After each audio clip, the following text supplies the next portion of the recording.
Hey guys, this is Anthony Morganti from anthonymorganti.com, and this is episode 212 of Photo Critiques. And in this episode, I'm pleased to critique the work of Saravanan. Now, that's one word, Saravanan. I don't know if that's a man or a woman. I don't know if that's a last name or a first name. So I'm just going to refer to you as Saravanan. I don't mean any disrespect if I'm totally screwing up your name, so I apologize. Saravanan sent me in some concert shots, and they're all of the same concert. But I thought it's a good idea to talk about concert photography because I don't think I've ever had a critique with any concert images.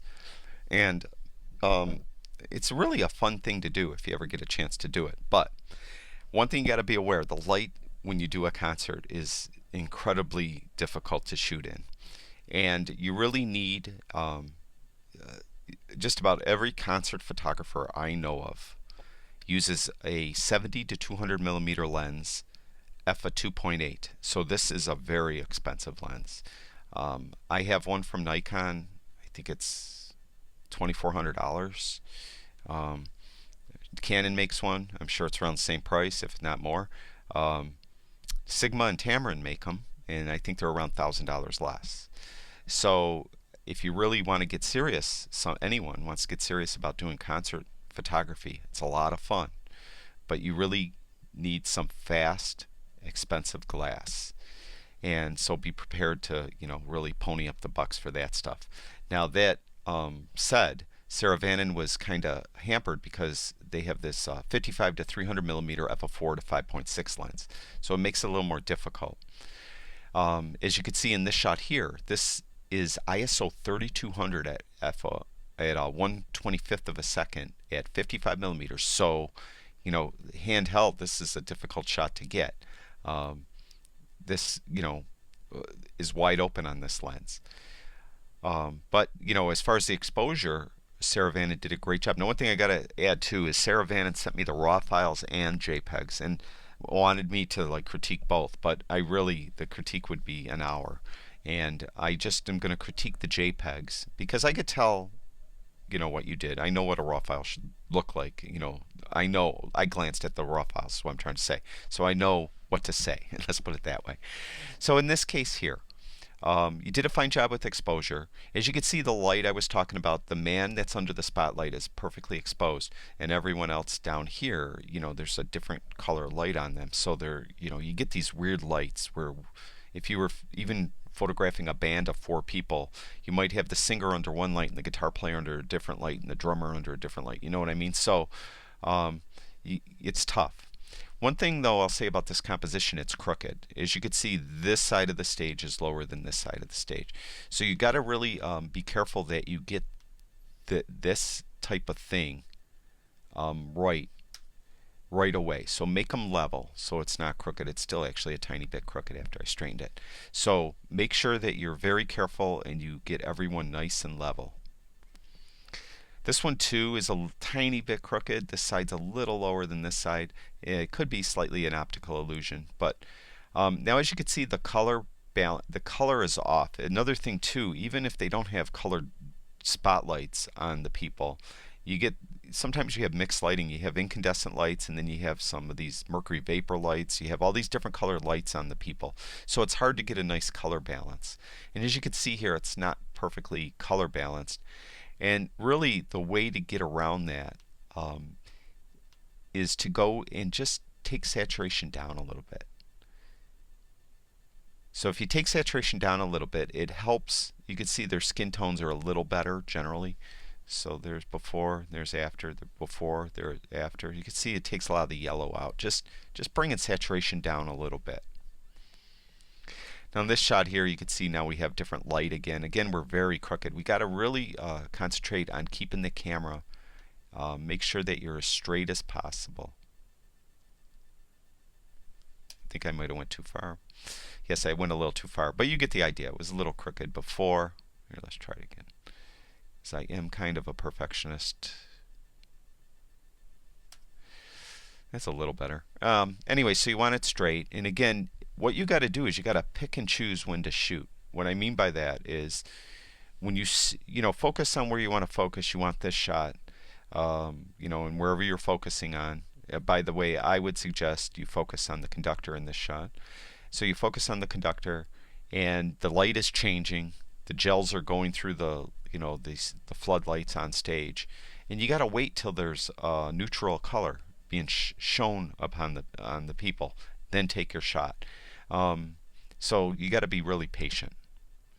In this shot here, as you can see, this color is just we're dealing with all these different colors. We have this orange through here. It's kind of a little bit green back here. So it's really hard. The scene itself too is 1/13 of a second. Now again, if you had the faster glass, you'd be that much ahead of the game. Also, a full frame camera that could handle high ISO is probably a prerequisite too for concert photographers. Um, so you have a full frame camera, you could really push the ISO to 6400 a lot of times, and you won't get barely any grain. Now I don't see a lot of noise, in this shot. So obviously Saravanan's camera can handle the higher ISO okay. But even at this ISO 3200, we're still shooting 1/13 of a second. You can see the conductor's blurred here, just totally blurry. So it's really a tough shot to get. I wouldn't suggest too that you cut off any of the conductor. We want to see the conductor's hands. You generally don't want to shoot them straight into the back like this, and we have all these dark areas too. It's a tough shot to do. As you can see, is we got this just absolute black here. So it's a tough scene to do. I wouldn't have took this shot. I would have probably moved around somewhere else, try to get it where the light is better. You don't have these dark areas where it's more evenly lit, and then again you wait until the light is a neutral color, that your camera won't have all these different color casts in the shot. Now this is another one. See how we got this color here, and then we have another color up here.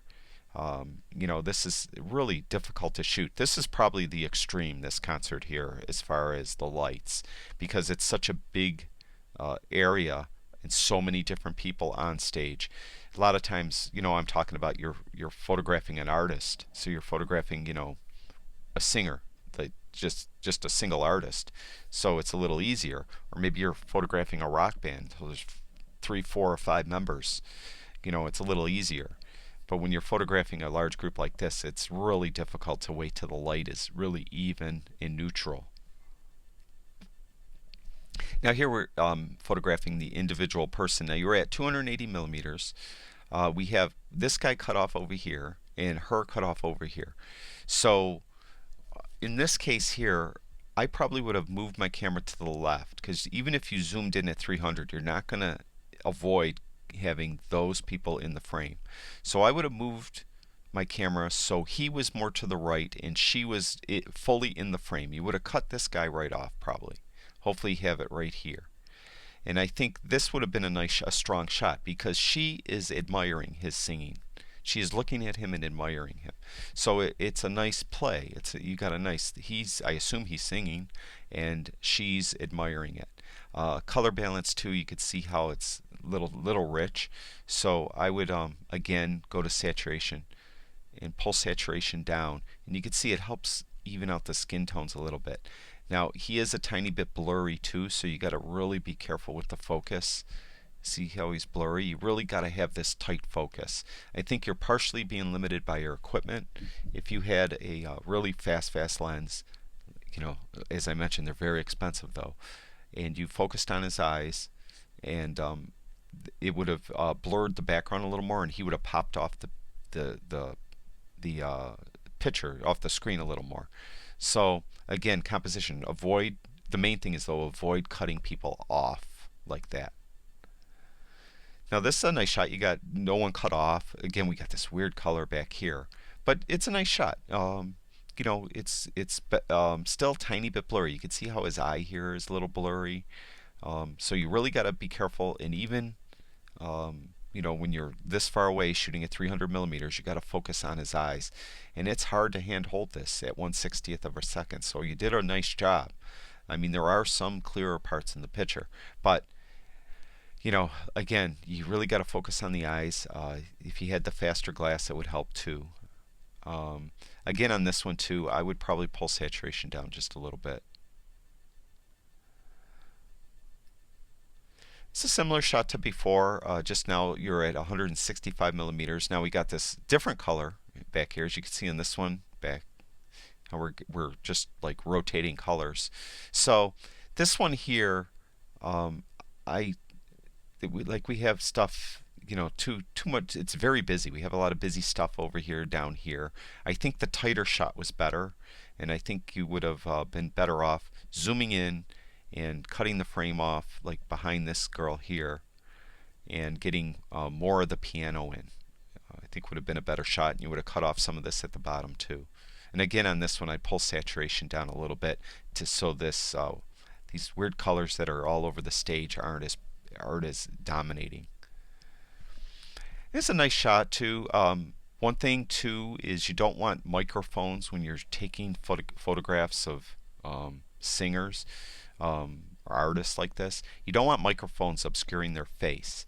You'll notice if you ever go out and buy, oh God, what's the name of the book? It's a book like Market for Photographers, or the Photography Market. It's like a book you buy, and it has everywhere you could sell pictures.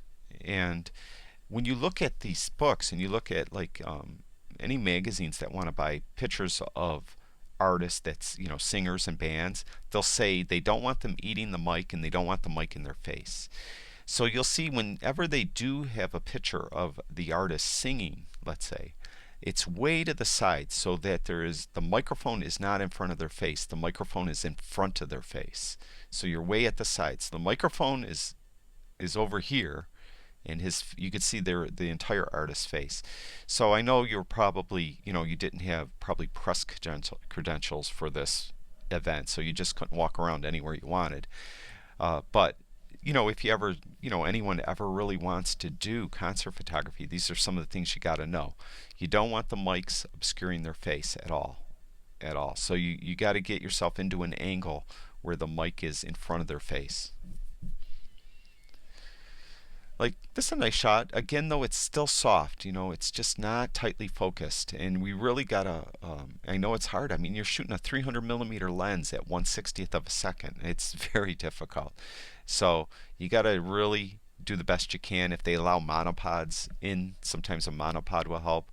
There's different techniques you could use when you hand hold it to try to keep it as steady as possible. You have your right hand on the right side of the camera with your finger on the shutter, and hopefully a back button focus, and you have your thumb on the back of the camera. Then you have your right hand underneath, your left hand underneath the lens, and then you bury both of your elbows into your stomach, and you just breathe in, breathe out, and right when you're out the out breath, you take your shot and you just gently squeeze on the shutter. Some people even roll their finger on the shutter, whatever's easiest for you, and that's way you could really get a steady shot. I think that's the last one. Yes, that's it. Saravanan, thank you for sharing your work with me. I really do appreciate it. I hope those concert tips helped you and anyone else that's interested in doing concert photography. I'd like to thank everyone who watches all my videos. I really do appreciate it. And if you guys have time, go over to my website, anthonymorganti.com.